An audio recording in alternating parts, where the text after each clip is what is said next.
Today on Matchpoint Canada, I'm especially excited to introduce our guest, Paul Langlois. For 30 plus years, Paul's been guitarist and member of one of Canada's greatest ever music groups, the Tragically Hip. Currently, he's continuing to make new music and is touring with the Paul Langlois Band. I've personally been a huge fan of the Tragically Hip ever since a friend passed me a mixtape at the age of 11 with Nautical Disaster on it. So this is a really special episode for me.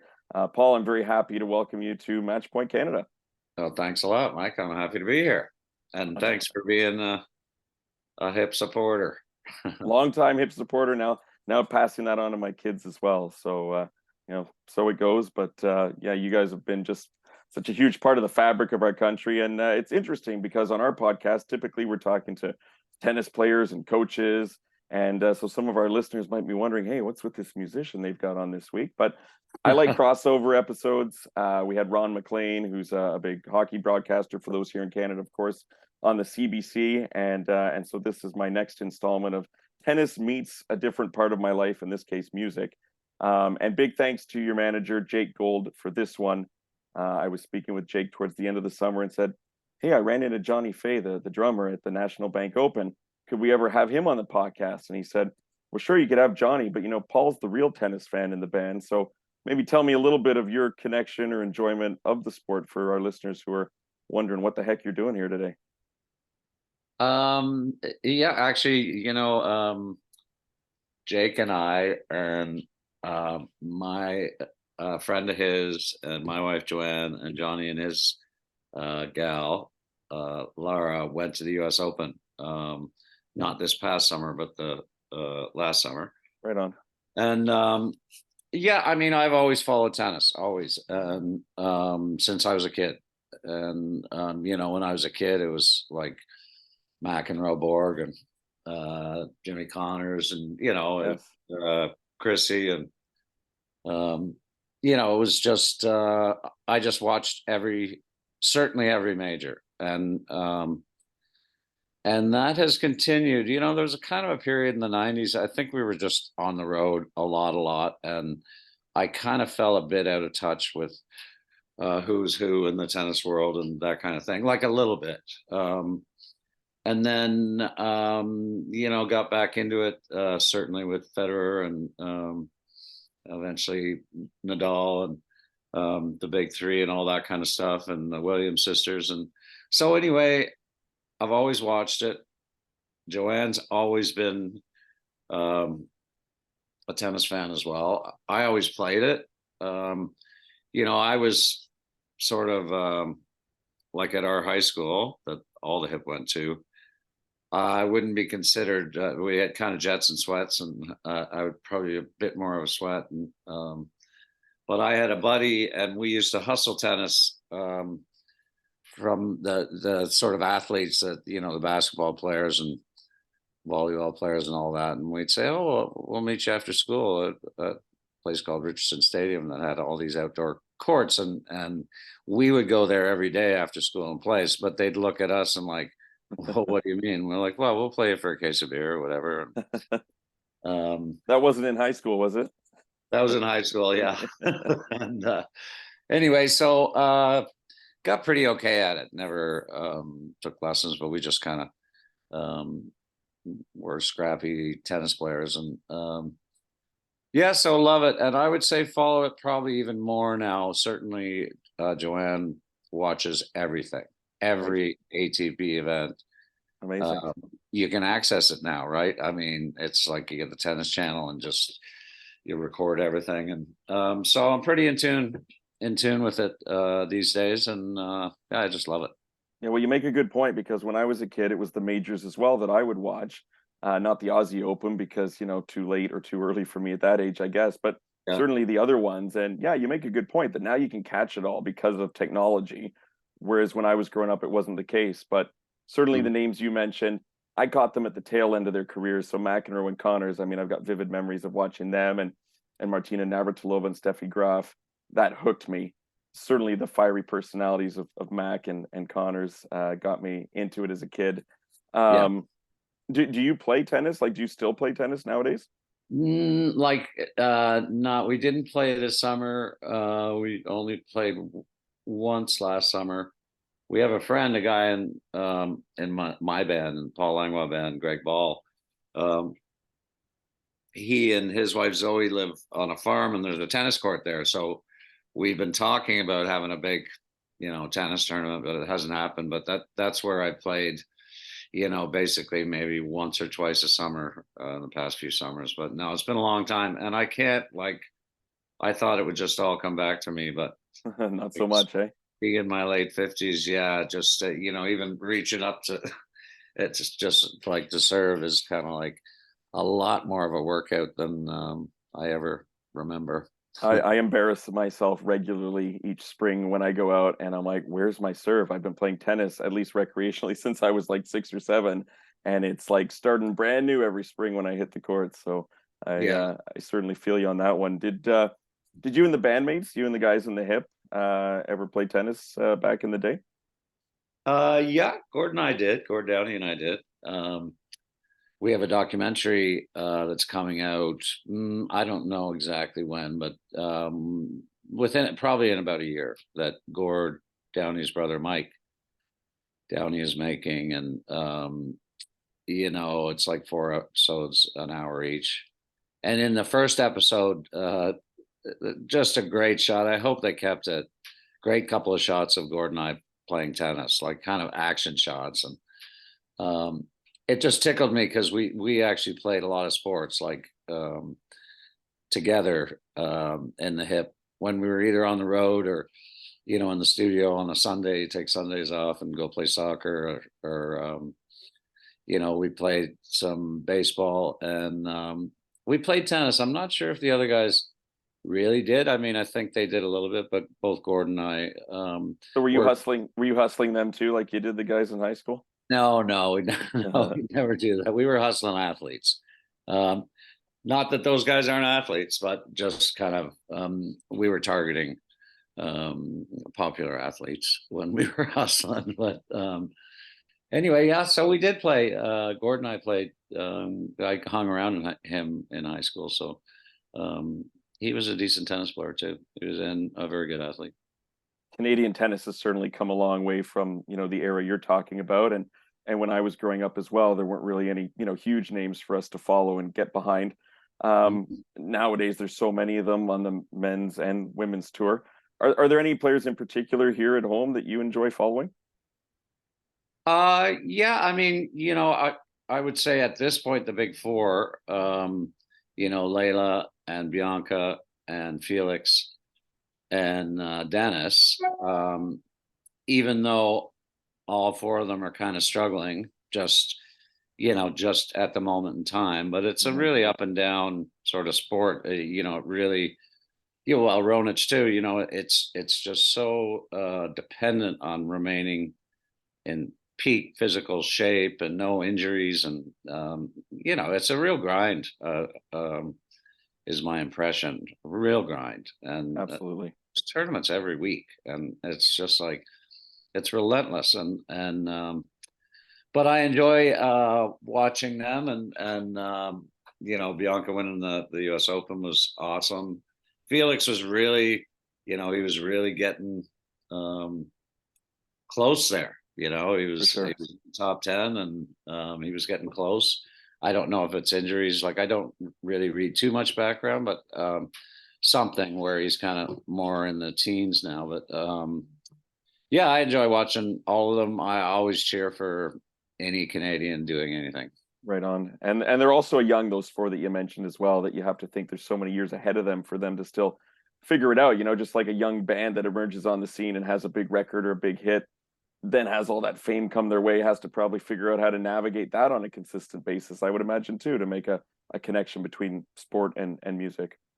Yeah, I mean, yeah, and momentum is involved too, and you know, with music and artists and bands, depending on what kind of route you're going. If you're talking about the way we did it, which was the live route, trying to turn people on to us playing live and touring and that kind of thing. It's again, it's a grind, and it's not going to go 100% great all the time. And so it requires a lot of commitment and motivation. So, and I'm sure probably 10 times that in the tennis world. Tennis players and athletes know when they've played a good match or had a bit of a stinker.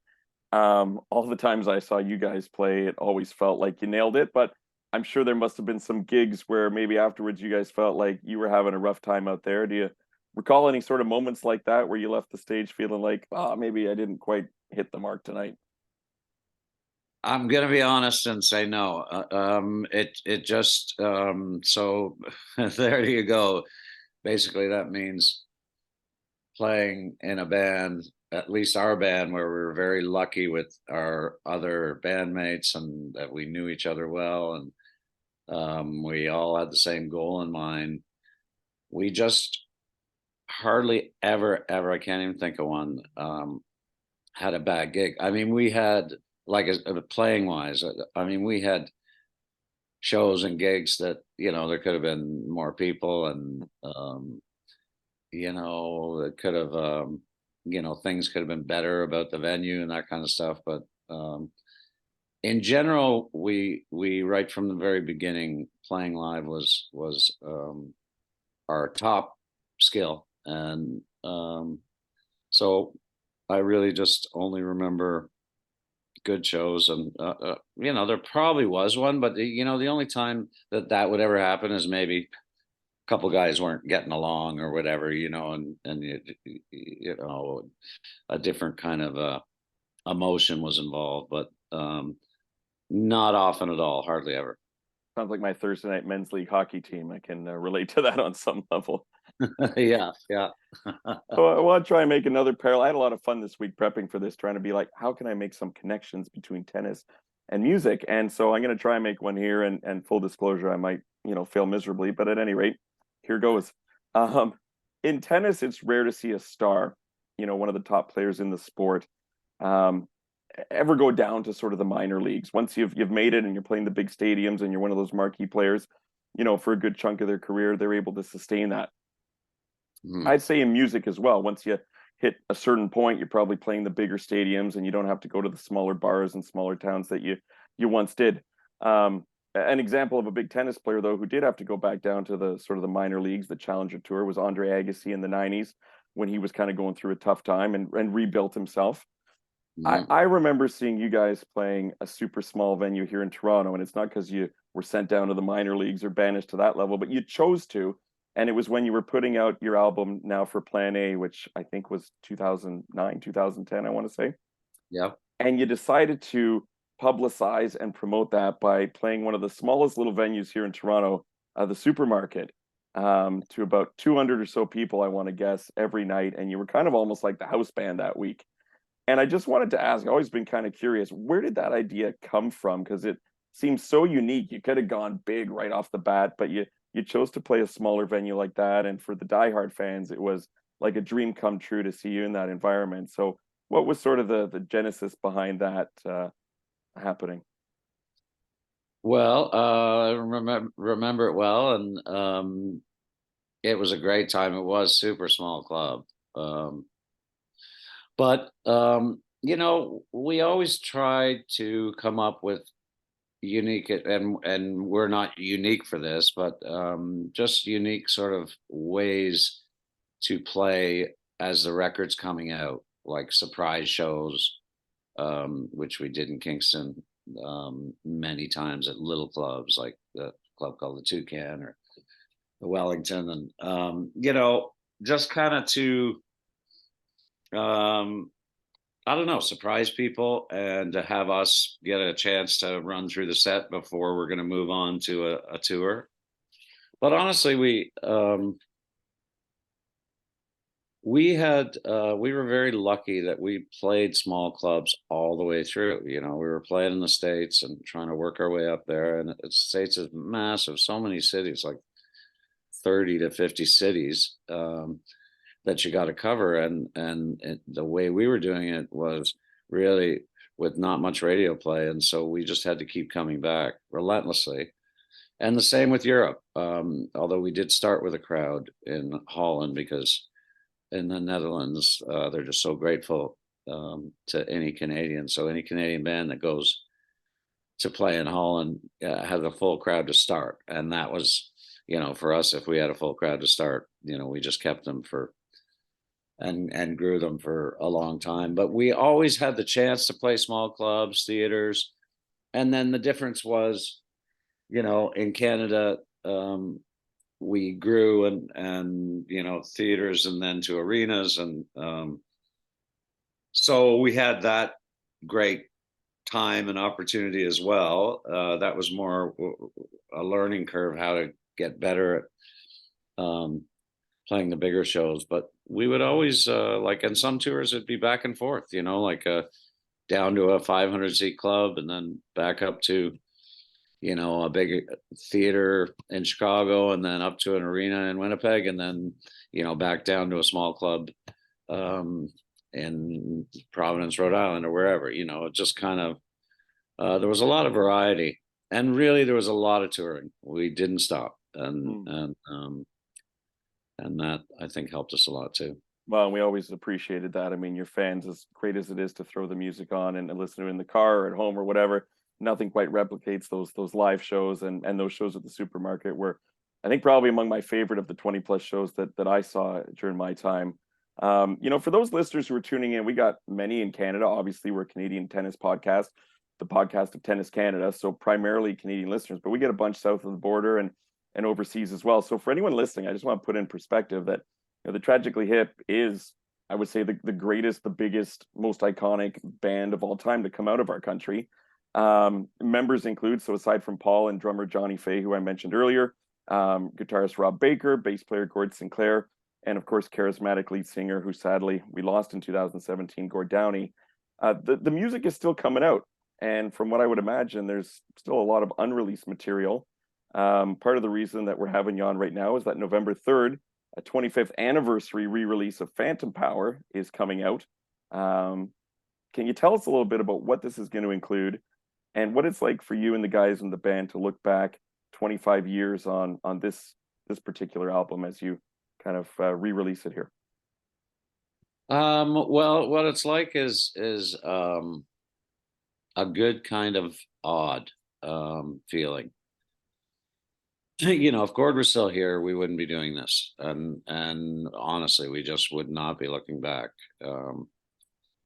And looking back and finding this stuff, I think, was a very gradual decision after he died, and we were all kind of just obviously grieving and lost and not coming together at all, like separate sort of individual experience. We weren't talking, maybe a conference call every month, once a month, with no enthusiasm.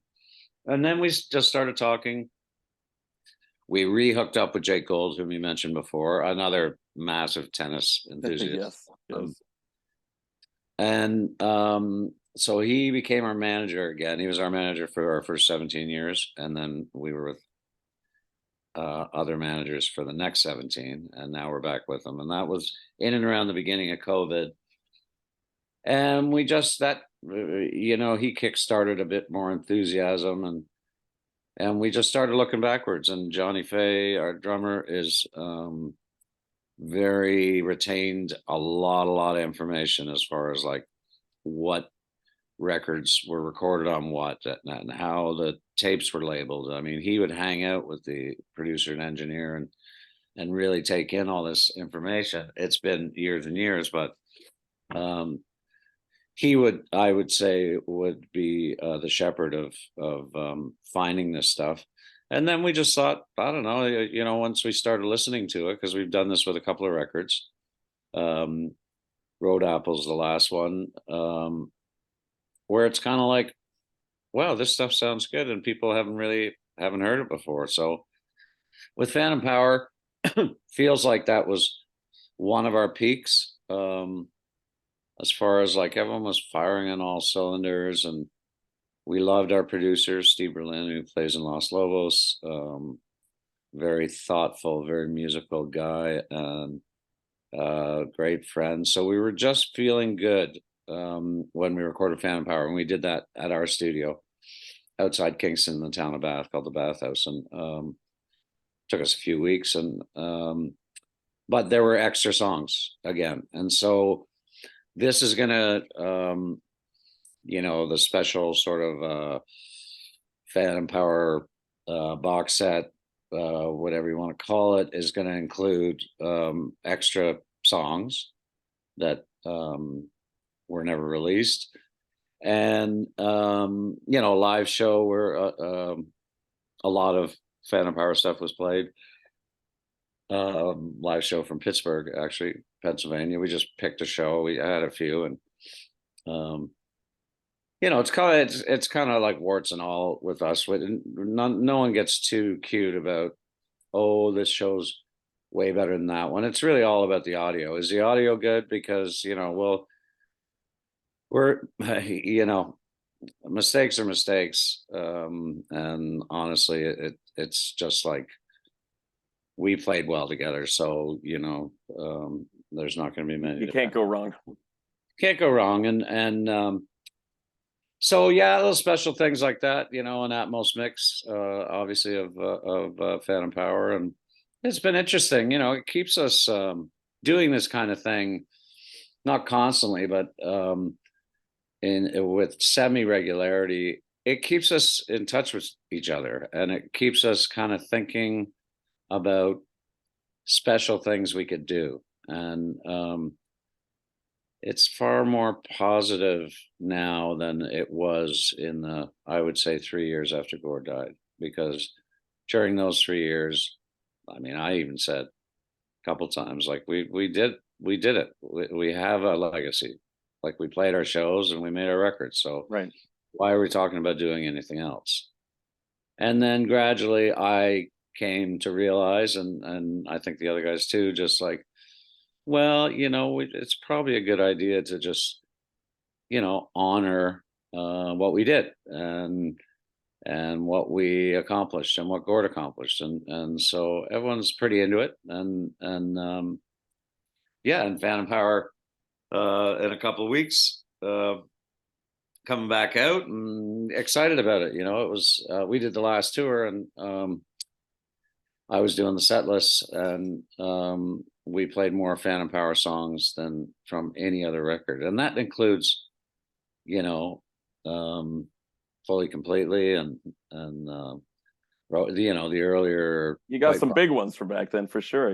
Yeah, but Phantom Power, we just seem to know more of those songs. Like, I think 9 of them, and so yeah, Phantom Power, I think, was the only record played every night too. Like 4 songs from. Right. Yeah. Well, super excited to hear it. I mean, I know when Saskadelphia came out, which was from the Road Apples era, it was so cool because it's like, these are new songs, new hip songs that you haven't heard before, and yet there's a familiarity because they harken back to that particular era and the sound that you guys had, because you really evolved over those years and those albums. I felt like that sound changed as you went along. So it's really cool. I'm glad to hear that you guys are enjoying the process as well. And that there's benefits on your side. But I can say, from a fan perspective, yeah, we're loving it. So keep it coming. And I could imagine that this would be something maybe at other marquee moments in future albums that you guys may do similar things moving forward then. I would think so. Yeah. I mean, the odd comment is made on a Zoom call, or now, meeting in person more than Zoom calls there for a couple of years, and but anyway, the odd comment is probably made, like, okay, are we going to do this again? And you kind of base it on anniversaries of a certain record, and we could come up, we had a lot of records, so there could be an anniversary every single year. So we're just trying to not dial back, but just make sure that it's not too much. And right. But you're right, it's very it's enjoyable and rewarding for us too, just to more the looking for it than anything else, and then discovering, like Saskadelphia. Like, I didn't want to push play on that once it was all kind of put together, because I just thought, it's not going to be up to scratch. And sure enough, it was. And the same with the Phantom Power stuff, and so Yeah, we'll keep doing it here and there, just for our own enjoyment, and we are aware, like you said, that the fans like it too. You know that they and especially it's treated so well, like that the quality is high, Hmm. unlike the bootlegs, which are great. We had a lot of hit bootlegs out there, but it's just tough when it's recorded in the crowd or whatever. It's just sonically, we just can't. We can't have it, or at least we're trying to beat it by a long way by remixing it, and we have our guy Mark Freakin, who's our sound man, but our sound expert for years, and he remixes the stuff and then sends it all around. We all approve, and so yeah, it's a nice process. Well, I can't wait for November 3rd, so I'm counting down the days on the calendar. And as I count down my questions and time with you here, and bring it to a close, I wanted to ask you, for listeners who maybe haven't heard of the Tragically Hip from other countries, or haven't, maybe heard your songs, what would be a starting point, would you suggest, as either a song or two or a particular album to begin with, for people who are just wanting to for the first time, perhaps, that are listening here? Yeah, that's a tough one because I just judging from not just a little bit my thoughts, but thoughts of other fans. There's certainly met a lot of Road Apples people, um, yet a lot of Day for Night people, because Day for Night's kind of was more of a curveball. Um, Up to here is pretty straightforward. Fully is quite like a developed different sound. So I wouldn't know where I'd say to start. I mean, I'm sorry, I'd say Phantom Power. Kind of It's right. got It's kind of right smack dab in the middle of things too for you guys, right? it's right in the middle, yeah, of career wise, pretty close, and it's got Fireworks and Bob Cage, and something on. It's kind of it's very understandable hip, and the complaints that we uh wasn't complaints, but say in reviews and that kind of stuff over the years. Um we it, it took a few listens for some of our songs for people to kind of get it. Okay, I like it, and but they weren't right off the bat likable. It was kind of like, what's this? And so I think we're very much an acquired taste that with repeated listens, and that's no accident, because we didn't want to write pop or anything like that, and we were really kind of making our own decisions, so it was just what was coming out in the wash. So I'd start with Phantom Power, but then I'd go right back to Road Apples, and then go from there. Okay, right on. Hey, there's phantom power and there's staying power, and yeah, your songs definitely have that. What about how about this? A tennis player walking out for a big match at the US Open, and they've got their walkout songs almost like boxers do these days, right? What would be the Tragically Hip song to pump them up, to pump up the crowd for that big marquee, nighttime New York US Open match? Hmm. Well, you got to go with one of the bigger ones, so I would say Little Bones, Blow It High Dough. Um, if you wanted to sort of calmly get into the match and just kind of, really just, or I'm just going to stay in the match for the first little while, you might throw Ahead by a Century. But then now I just thought Courage probably would be the most appropriate. I'm going to You know, talk to the DJ at the National Bank Open next summer, and we'll get some of these into regular rotation. Um, hey, if we before we wrap up here, Paul, I just wanted to definitely give you the opportunity to talk a little bit about what you're up to these days, because I know you're touring with your own band, the Paul Langlois Band, and I think in association with the Sky Diggers as well. So the floor is yours. What are you up to, and where can fans of yours come see you these days? well, we put out the Paul Langlois band put out a record in July, and we played a few festivals over the summer, mostly just in Ontario, actually all in Ontario, but Mariposa and a few cool festivals, maybe 7 or 8 of them. We rehearse once a week. I love the guys. They're great guys. They're all Kingston guys that I've known quite a long time and played with here and there. But this is a new thing. And, a plan for the future to maybe do another record and definitely, hopefully, play festivals next summer. But we are doing a 4-gig run with the Skydiggers.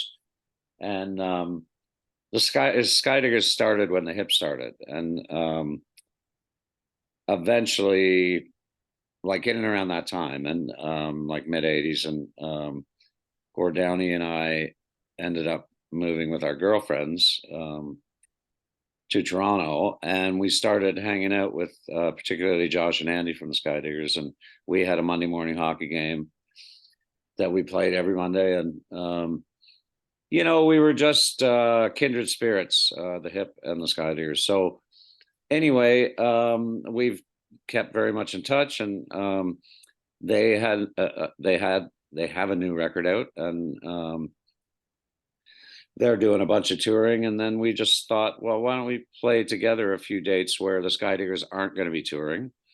And so it's at the end of November. It's 4 gigs. We're going to take turns headlining, like going on last. And yeah, it's Peterborough, Belleville, Kingston, Ottawa, 4 days in a row. And yeah, you can find that online, easy peasy. And it's just going to be fun, and we'll play together, at the end. And they're just beautiful people, and everyone's excited, and it's just yet another reason for us to jam once a week, which is always fun. Very cool. Well, yeah, our fans can check you out on Instagram, Paul Langlois Band, and maybe catch one of those gigs on the road.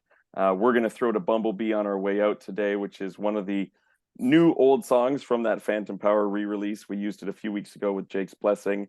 And hey, thanks for continuing to share the music with us. Thanks for taking the time to talk to me and our listeners on Matchpoint Canada today. I can't tell you how special this was for me, and I hope for those listening at home too. Well, thanks a lot, Mike. Thanks for having me, and it was nice. It was a treat to talk tennis for a few minutes too. Absolutely, you got an open invitation to come back anytime. Okay, thanks. I'll take you up on it.